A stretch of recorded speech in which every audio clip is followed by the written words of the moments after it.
말씀을 배운 것으로 끝나는 것이 아니라 여러분들 삶 속에서 지킬 수 있도록 지키기를 축원합니다. 여러분, 왜 누가복음일까요? 왜 제가 누가복음을 선택했을까요? 누가복음은 예수님의 생애와 예수님의 사역을 가장 체계적이고 역사적으로 자세히 기록한 것이 바로 누가복음이에요. 특별히 누가는 소외된 사람들, 또 여인들과 또 가난한 사람들, 약한 사람들, 어린아이들을 향해서 예수님의 따뜻한 그 시선과 사랑을 잘 표현한 게 바로 이 누가복음이에요. 이 네 개의 복음서 있죠. 마태, 마가, 누가, 요한. 이 네 가지 복음서 중에서 세 번째 누가복음이 바로 그 누가가 우리에게 예수님의 연약한 자들을 향해서 쓴 책이 바로 이 누가복음이라는 거예요. 우리 꿈꾸는 교회가 특별히 여러분과 같은 다음 세대들이 많이 있잖아요. 또 신앙이 오래되지 않은 분들이 있어요. 그리고 그분들의 말씀에, 그들이 마음에, 여러분들의 마음에 이 누가복음이 좀 더 정확하게 심겨졌으면 좋겠어요. 어린아이들, 여러분과 같은 연륜이 어리고 아직 믿음이 연약한 자들을 향해서 하나님께서 주시는 말씀, 예수님의 인격과 또 예수님의 사역, 그것을 친근하게 받아들일 수 있는 말씀이 바로 이 누가복음이에요. 그분을 따르는 삶의 실제적인 모습을 우리가 배워가는데 이 누가복음이 참 도움이 됩니다. 그래서 이 누가복음을 통해서 우리가 끝날 때까지 뭐 1년이 될지 1년 반이 될지 모르겠지만 이 누가복음을 함께 나누면서 보려고 합니다. 오늘 우리는 누가복음 서론 앞부분 서론과 함께 예수님의 길을 예비한 침례 요한의 아버지 사가랴, 또 사가랴의 이야기를 통해서 우리의 믿음이 어떠한 확실한 근거 위에 세워져야 하는지, 그리고 하나님의 때에 이루어지는 이 놀라운 역사에 대해서 함께 말씀을 나누고자 합니다. 우리 먼저 본문 1절부터 4절까지 말씀인데요. 우리 제가 먼저 읽고 여러분들이 앉아 읽고 교독하도록 하겠습니다. 이 말씀은 살아계신 하나님 말씀입니다. 많은 사람들이 우리 사이에 이루어진 사건들에 대해 기록하려고 했는데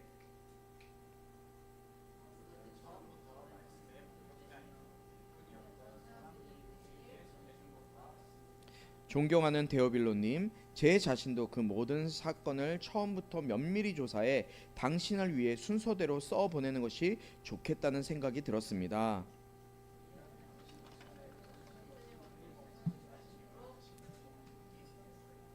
아멘.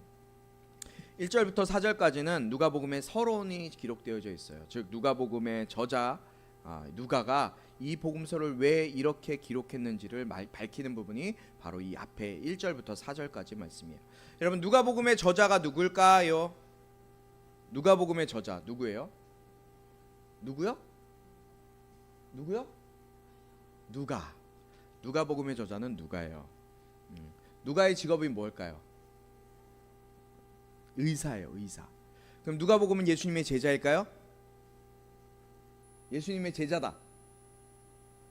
예수님의 제자니까 당연히 누가복음 썼지. 예수님의 제자 맞다. 손 들어볼까요 한번? 예수님의 제자가 아니다. 한번 손 들어보세요. 훌륭한데요, 우리 친구들. 어떻게 알았지? 누가복음의 저자인 누가는 예수님의 제자가 아니에요. 예수님을 한 번도 만나본 적이 없어요.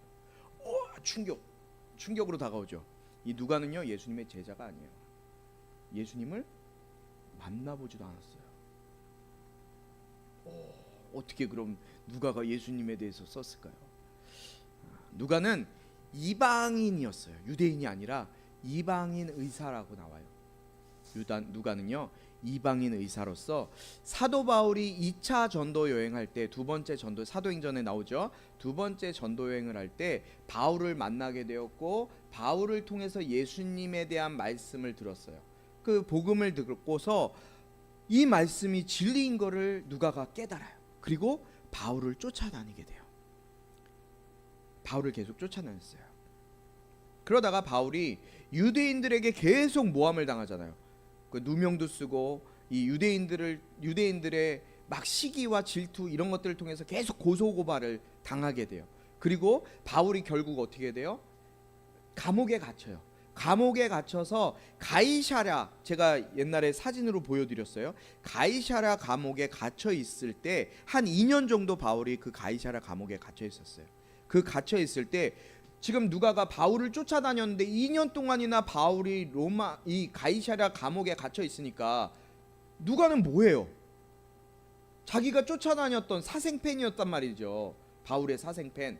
그런데 바울이 할 일이 없어요. 감옥에 갇혀 있으니까 자기가 할 일이 없어요. 그러니까 바울이 그때부터 바울이 전한 예수님, 그리고 많은 사람들이 전했던 그 예수님에 대해서 조사를 하기 시작해요. 그런데 바울의 직업이 뭐라고요? 직업이 뭐예요? 누가의 직업이 뭐예요? 의사예요. 의사. 의사니까 과학적인 지식과 과학적인, 이 굉장히 논리적이고 사실적인 것을 따르는 사람이 바로 이 누가였던 거예요. 그러니까 누가가 2년 동안, 바울이 갇혀 있는 이 2년 동안 예수님의 행적을 다 조사하기 시작해요. 1절 2절 말씀에 나와요. 오늘 그 말씀이에요. 바로 많은 사람들이 우리 사이에 이루어진 사건들에 대해서 기록하려고 했는데 그것은 처음부터 말씀의 목격자이며 일꾼이었던 사람들이 우리에게 전해준 것과 같습니다. 지금 이 누가가 많은 사람들, 그 주변에 예수님을 아직 경험하지 못했어요. 예수님이 이미 승천하셨으니까, 바울 이후에 만났으니까요. 많은 사람들이 예수님에 대해서 이야기하고 조사도 많이 했는데 누가도 그렇게 예수님을 조사를 한 거예요. 예수님이 진짜 사시는가 다 알아본 거예요. 막. 근데 누가는 자신이 기록한 이 내용이 단순히 전해져 내려오는 이야기가 아니라 1절의 말씀처럼 우리 중에 이루어진 사실이라. 뭐라고요? 우리 중에 이루어진 사실이라고 강조하고 있는 거예요. 이 사실들은 처음부터 목격자와 말씀에 일꾼된 자들이 전해준 그대로다라고 1절 2절에 사실임을, 역사적 사실임을 이 누가가 기록하고 있는 거예요. 목사님을 좀 보세요. 저를 좀 집중해서 봐주세요. 굉장히 중요한 서론이에요. 누가복음을 이제 앞으로 쭉 봐야 되니까 누가복음이 어떤 책인지를 알아야 되거든요.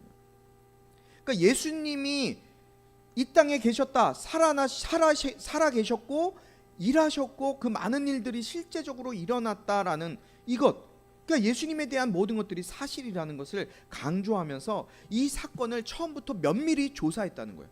순서대로 기록했다. 그러니까 예수님의 탄생과 실제적인 예수님의 지금까지 살아오셨던 그 모든 것을 사건 순서대로 다 기록했다라고 누가가 이야기하고 있는 거예요. 이것이 우리에게 의미하는 것이 두 가지가 있어요. 첫 번째는 뭐냐면 우리의 믿음은 허구가 아닌 확실한 역사적 사실 위에 세워졌다는 거예요. 믿으십니까? 여러분, 우리가 믿는 예수님은 역사적 허구가 아니에요. 역사적 확실한 사실과 근거 위에 세워졌다는 거예요. 누가는 예수님의 생애와 사역이 실제 역사 속에서 일어난 사건임을 강조하는 거예요. 예수님의 탄생, 그 다음에 예수님의 삶, 죽음, 예수님의 부활, 그리고 신화나 전설이 아니라 수많은 목격자들이 증언하고 기록된 삶, 실제적인 사건이다라는 것을 말하고 있어요. 여러분, 우리 청소년들이나 신앙이 오래지 않은 분들이 많잖아요. 우리의 믿음은 어떠한 막연한 감정이나 또 추상적인 개념이 아니에요. 누가가 강조한 것처럼 견고한 역사적 사실 위에, 역사적 토대 위에 우리 예수 그리스도께서 살아계셔서 역사하셨다라는 사실을 우리에게 말씀해주고 있는 거예요. 여러분, 사실 중요하잖아요. 사실. 두 번째는 누가는 이 성경 말씀에 있는 많은 사람들이 믿음을 더 확고하게 하려고 하는 목적이 있었어요. 확고하게. 예수님의 이 사역, 이 말씀이 사실이냐 가짜냐는 거예요. 그래서 누구에게 지금 쓰고 있는가? 이 누가복음을 누구에게 쓰고 있어요? 데오빌로 각하에게 쓰고 있다는 거예요. 데오빌로 각하. 이 데오빌로 각하가 이미 알고 있는 것을 더 확실하게 알려주려고 누가가 이 누가복음을 쓰고 있는 거예요. 데오빌로 각하라는 얘기는 그냥 어떻게 보면은 진짜 데오빌로라는 로마의 한 높은 지위에 있는 사람일 수도 있어요.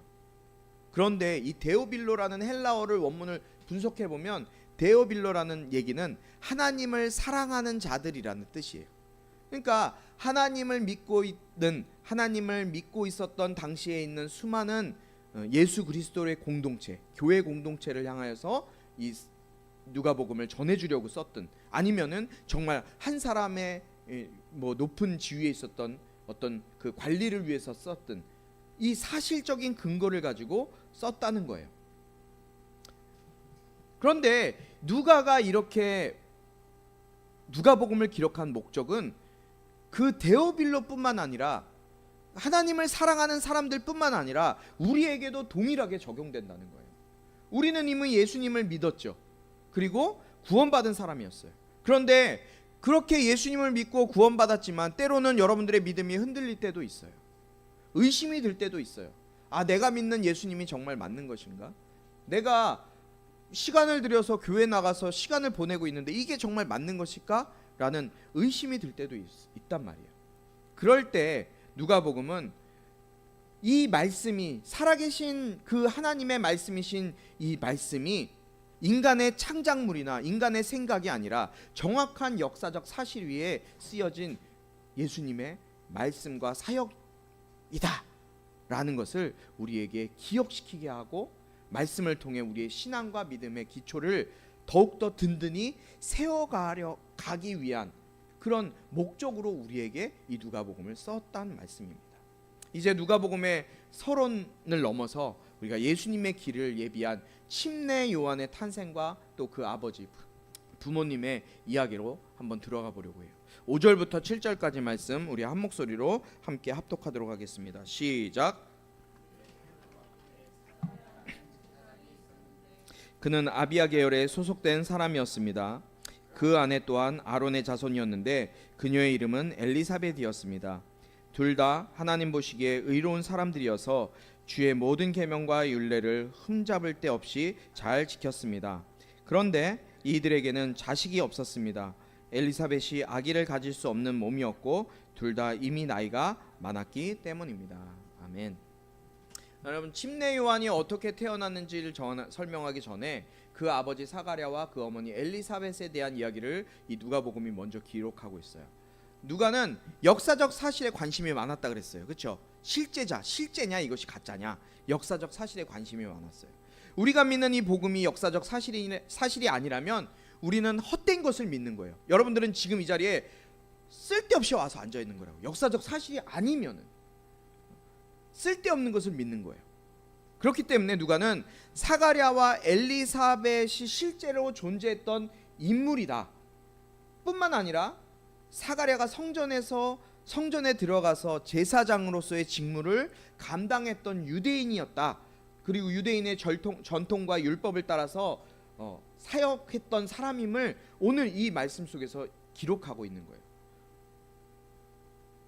역대상, 구약성경 역대상 24장에 보면은요, 다윗이 어떻게 하나님을 섬기는 제사장들을 준비했는지에 대해서 24장의 말씀에 쫙 길게 기록되어 있어요. 제사장들에 대해서 어떻게 기록되어 있냐면 제사장들을 24개의 반열로 나눴어요. 24개의 반열이라는 얘기는 24개의 팀이 있어요. 그래서 1년 동안 이 24개의 팀이 돌아가면서 이 하나님의 성전인 제사장, 이 성전에서의 하나님의 일, 제사장의 일을 맡아서 했어요. 그러니까 1년에 24개 그룹이 돌아가니까 얼마씩, 한 달에 얼마씩 15일씩을 그 한 팀의 제사장이 감당한 거예요. 그런데 그 15일씩 성전에서 사역을 했는데 8번째 팀을 보면 그 팀의 이름이 바로 아비야의 제사장 반열이었어요. 그룹이었어요. 아비야. 오늘 이 사가랴가 누구의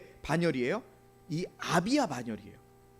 그리고 그 그룹에 속했던 제사장들이 있고, 역사적인 사실이라는 것이 이 8장에 역대상 24장에 기록되어져 있는 거예요. 그러니까 이 사가랴가 실제적으로 존재했던 역사적인 사실의 존재라는 것을 우리에게 다시 한번 이야기하고 있는 거예요.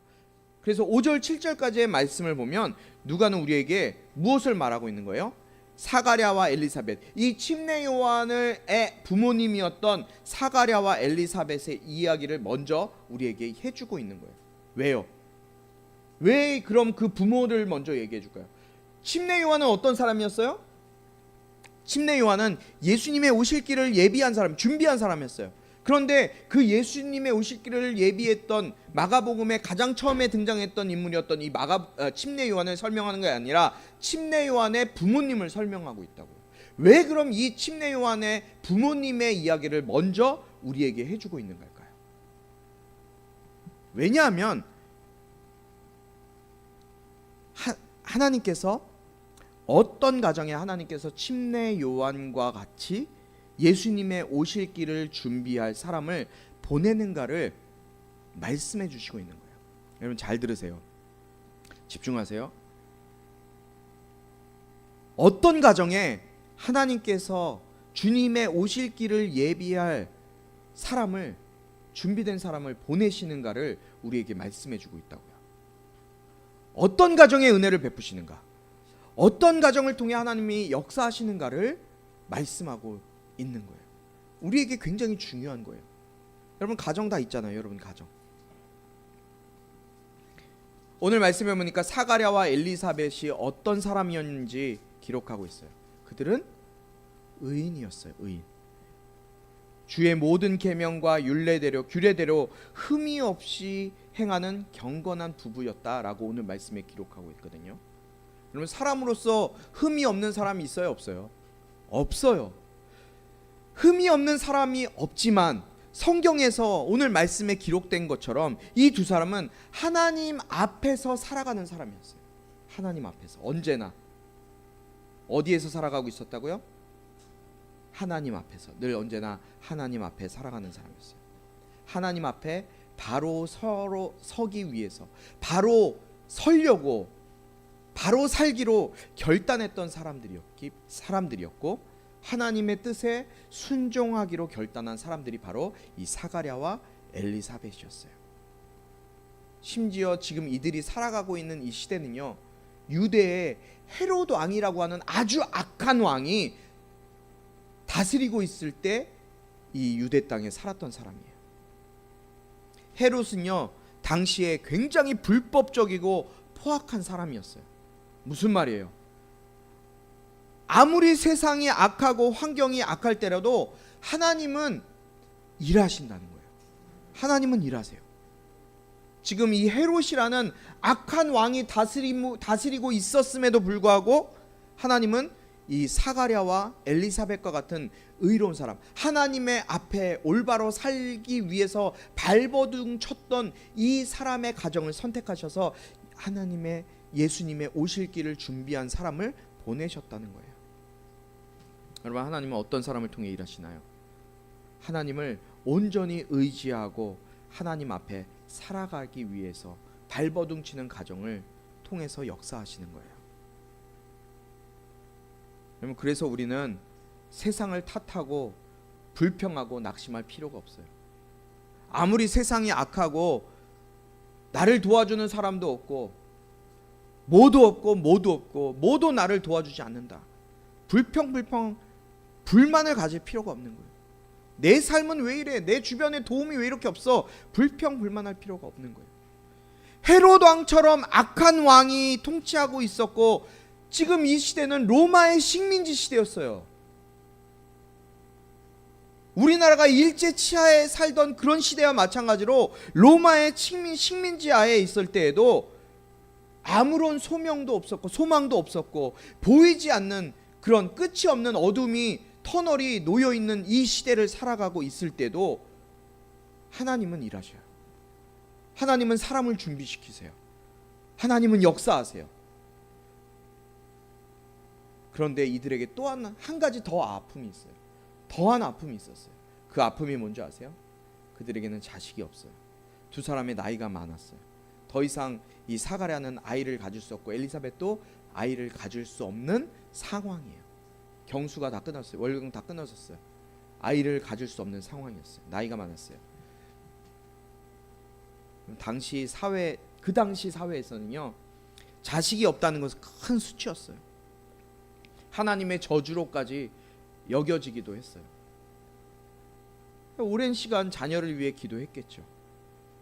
사가랴도 기도했을 것이고 엘리사벳도 기도했을 거예요. 자녀를 달라고. 그러나 인간적인 시각으로 보면 더 이상 희망이 없는 상황처럼 보였어요. 왜냐하면 사가랴가인 엘리사벳이 나이도 많았고 이제 월경도 끊어졌고 더 이상 아이를 출산할 수 없는 그런 상황에 있었기 때문에. 여러분, 그런데 바로 그때 하나님이 놀라운 역사를 시작하십니다. 하나님이 일하시기 시작하세요. 우리 8절부터 23절까지 긴 말씀이지만 우리 한 절씩 교독하도록 하겠습니다. 이 말씀 제가 먼저 8절부터 있습니다. 어느 날 사가랴는 자기 계열의 차례가 돌아와 하나님 앞에서 제사장으로 섬기게 됐습니다.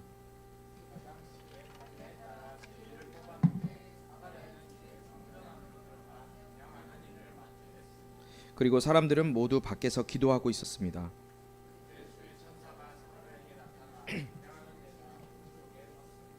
천사를 본 사가랴는 깜짝 놀라 두려움에 사로잡혔습니다.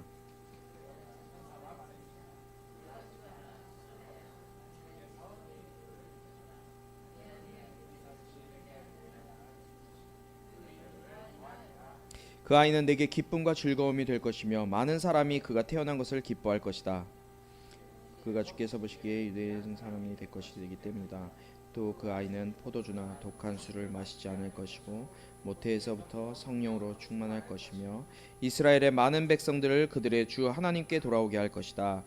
그는 엘리야의 심령과 능력으로 주보다 먼저 와서 아버지의 마음을 그 자녀들에게로 순종치 않는 자들을 의인의 지혜로 돌아서게 할 것이다.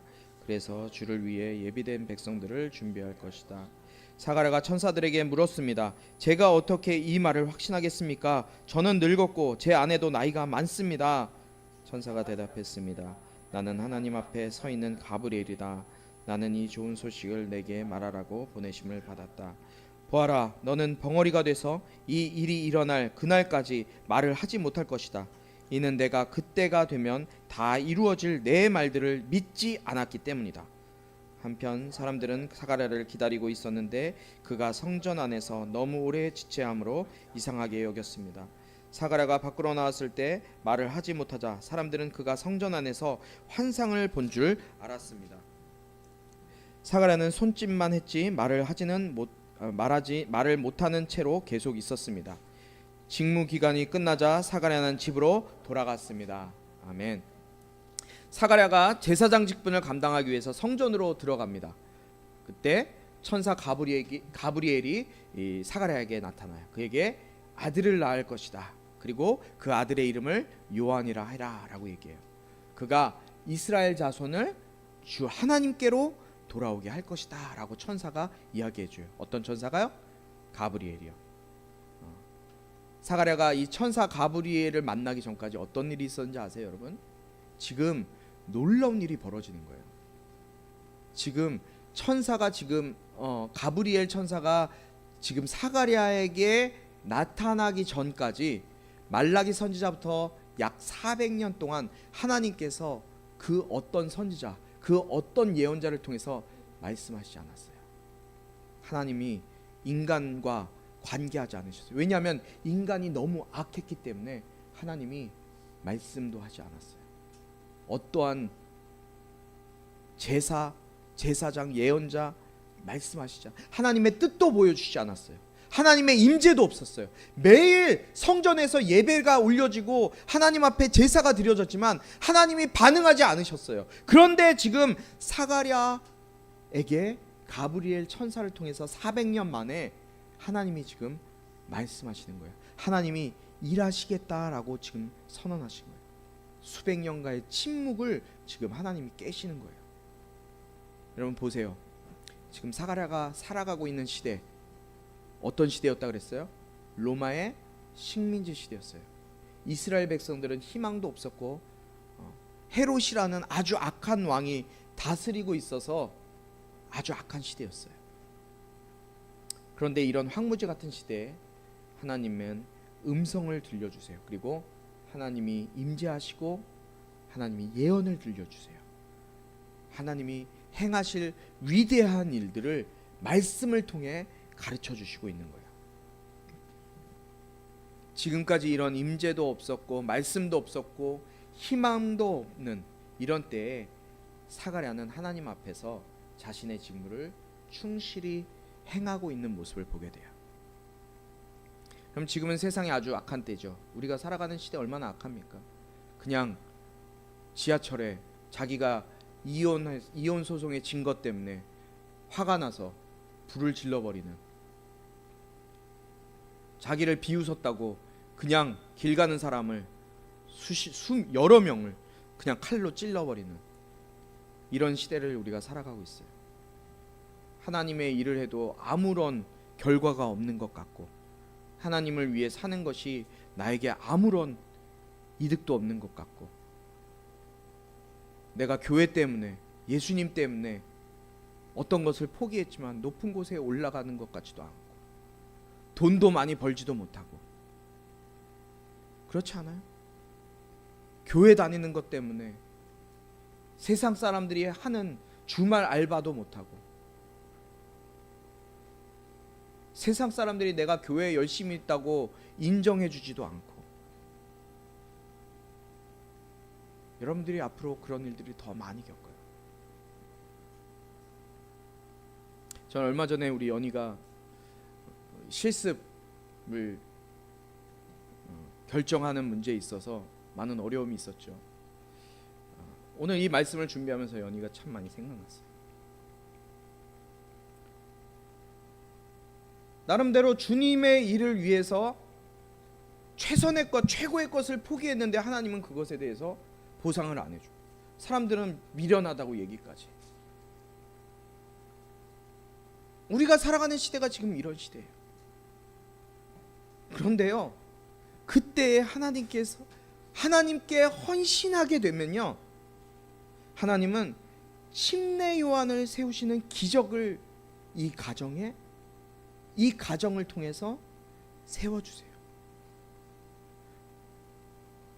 여러분, 이 일들을 하나님께서 그냥 자기에게 주어진 그 직무를 아무것도 보여주지 않았지만 주님의 말씀에 순종해서 그저 주님을 위해 나의 삶을 드리고 나의 시간을 드릴 때 하나님께서 일하시고 역사하시는 것, 이 사가랴의 가정을 통해 보여주시는 그 은혜가 여러분의 삶 가운데 있게 될 거예요.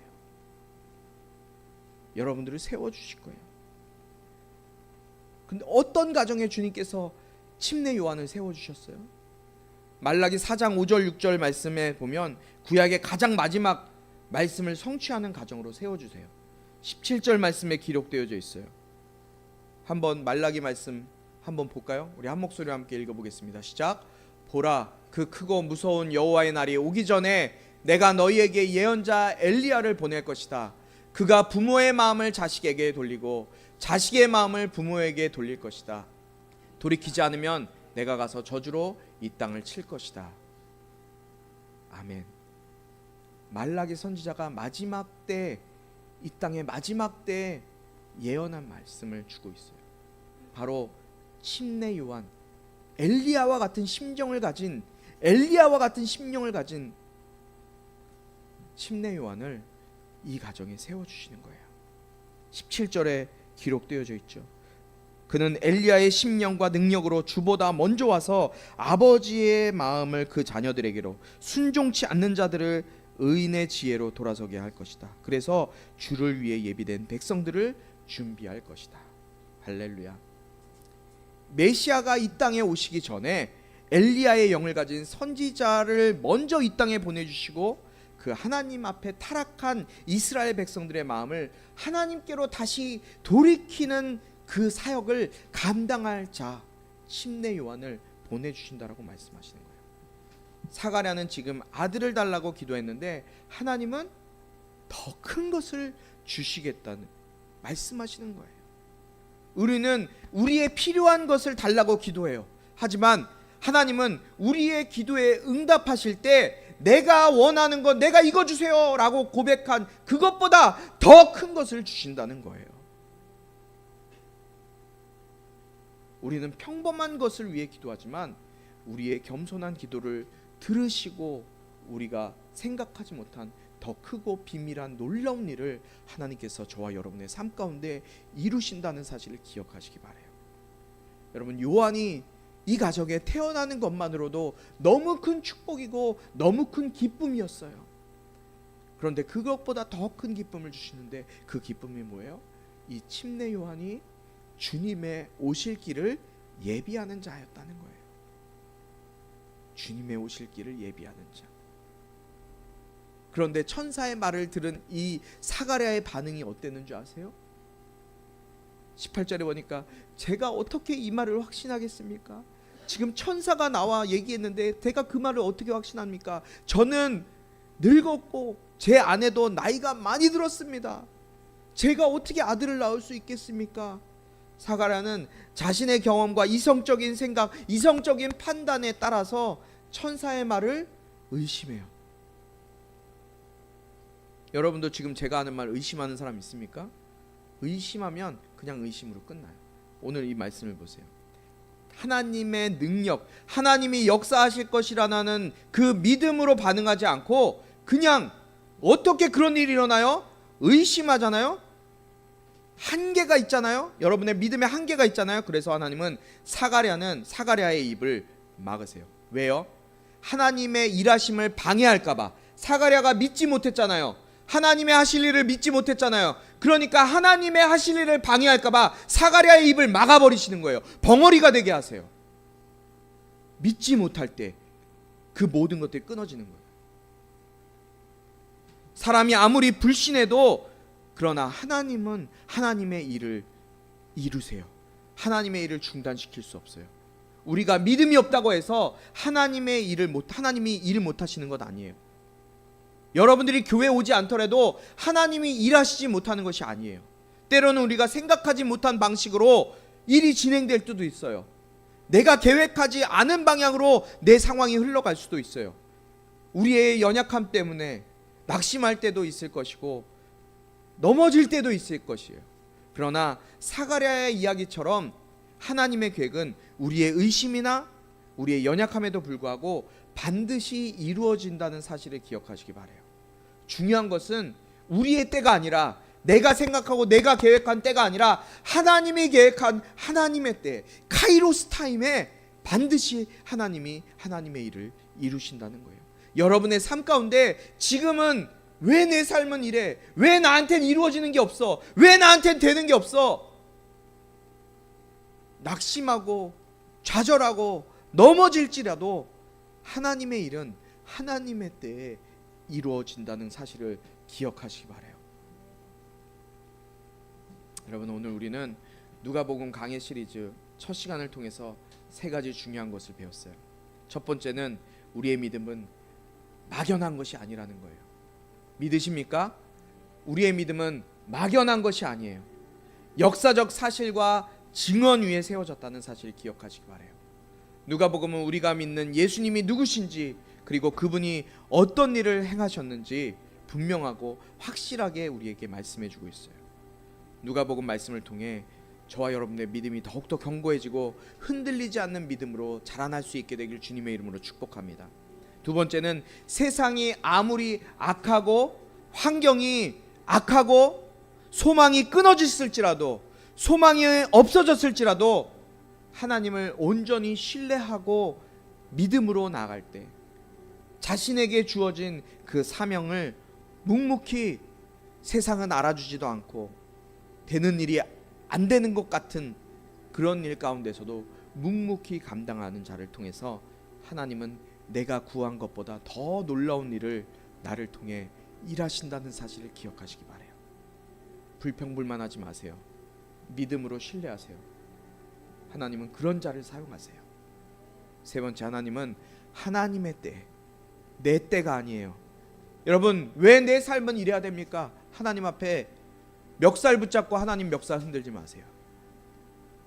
나에게 이거 이루어주세요. 하나님 앞에 멱살 잡고 흔들지 마세요. 하나님은 내 뜻을 이루는 것이 아니라 하나님의 뜻을 나의 삶 가운데 맞추시길 원하시는 거예요. 하나님의 때 하나님의 놀라운 계획을 이루어 주실 거예요. 사가랴와 엘리사벳의 불가능해 보이는 그 상황, 그 속에서도 하나님은 침묵을 깨고 사가랴와 엘리사벳을 찾아오셨어요. 때로는 우리에게 의심과 연약함 때문에 하나님이 응답하시지 않는 것 같은 잠시 침묵의 시간을 가질 수도 있어요. 하지만 하나님은 하나님의 계획을 반드시 성취하세요. 내 때가 아니라 하나님의 때. 또한 우리 꿈꾸는 교회, 우리 교회를 향하신 하나님의 꿈과 비전 또한 하나님이 반드시 이루실 거예요. 우리 꿈꾸는 교회는 다음 세대를 향한 비전이 있어요.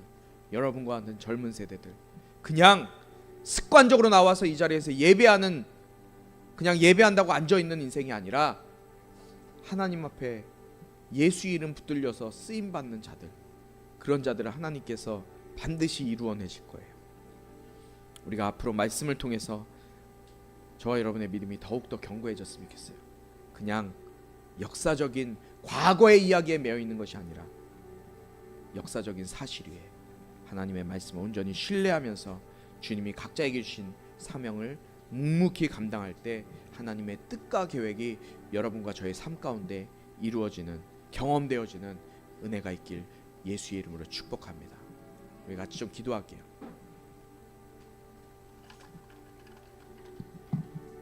주님,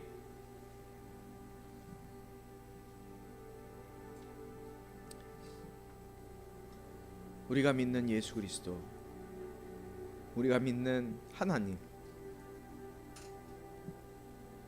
그 하나님은 과학 소설이 아니라, 환타지 소설이 아니라 세계의 역사 가운데 실제로 존재하셨고 일하셨고 역사하셨던 하나님의 사실임을 우리가 믿습니다. 아버지 하나님, 그 흔들리지 않는 역사적 사실 가운데 세워진 하나님의 살아계신 말씀이 이 시간 예배하는 우리 모든 성도들 가운데 그들의 심령과 믿음 가운데 세워질 수 있도록 주님, 저들의 믿음을 붙잡아 주시옵소서. 하나님, 또한 이 세상에서 주님의 교회를 위해, 주님 나라를 위해, 주님을 위해 헌신하고 마음을 쏟고 시간을 드리고 나의 모든 것을 드려서 피곤함에도 불구하고 주님께 나와 삶을 드리고 주님 앞에 엎드릴 때 세상 사람들은 우리를 비웃고 손가락질하지만 지금 당장은 되어지는 것 같지 않고 인정받지 못하는 것 같지만 그럼에도 불구하고 주님이 역사하시고 일하시는 그 일들을 우리가 믿고 끝까지 신뢰하며 담대하게 주님의 일을 감당할 수 있는 저희가 될 수 있도록 인도하여 주시옵소서. 하나님의 때에 하나님의 역사가 이루어짐을 믿고 끝까지 우리가 예수 의지하고 예수 이름 붙들고 나와 함께 하신다, 세상 끝날까지 나와 함께 하시겠다고 약속하신 그 주님의 약속을 붙들고 나아갈 수 있는 우리 모든 꿈꾸는 교회 성도들 될 수 있도록 인도하여 주시옵소서.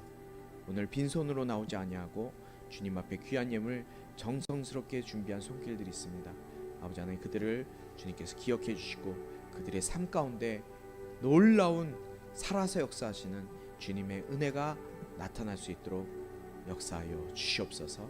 이 귀한 예물 쓰여지는 곳곳마다 예수 알지 못해 죽어가는 영혼들 주님께 돌아와 예수로 구원받는 데 쓰임받는 생명의 통로가 될 수 있도록 사용하여 주시옵소서. 예수 그리스도의 은혜와 하나님 아버지의 극진하신 사랑과 성령의 감화 감동 치유 회복 세워주심의 은혜가 이 시간 예수 그리스도 굳건히 붙들고 나의 삶을 주님의 뜻 가운데 주님의 시간 가운데 맡기며 주님의 일하심을 기대하며 나가는 모든 성도들 가운데 지금부터 영원토록 함께하기를 축원하옵나이다.